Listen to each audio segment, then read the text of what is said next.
আপনারা কেমন আছেন? আশা করি ভালো আছেন। আর হচ্ছে আমরা ঈদের দিন এত পরিমাণ ফোন টিপেছি যে আমাদের চোখ মুখ লাল হয়ে গিয়েছে, গাইজ দেখতে পাচ্ছেন। আর এই বক্তব্য দিচ্ছে আমার আপুটা। আমি হচ্ছি আমার ছোট্ট, আর দেখুন তো গাইজ আমার ব্যান্ড কত সুন্দর। আমার তো অনেক ভালো, আমার হাতটা দেখুন কত সুন্দর। তবে আমার আপুই তো সব বলে দিচ্ছে, তাই আমি আর কি বলবো।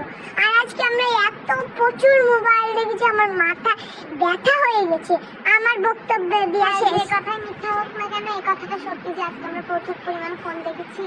মানে এটা মনে হচ্ছে না যে আজকে ঈদ, এত পরিমাণ। আর আমার বান্ধবীকে আমি ঈদ মুবারক লিখেছি। হ্যাঁ, ওটা সবাই জানে, বলার দরকার নেই।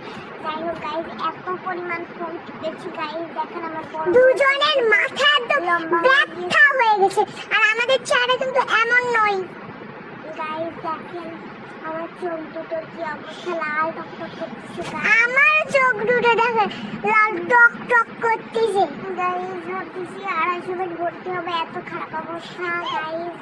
আলহামদুলিল্লাহ গাইজ, নেক্সট টাইম দেখা হবে। আর আজকে হচ্ছে ঈদের দিন, ঈদ মুবারক সবাইকে, ঈদ মুবারক গাইজ। টাটা।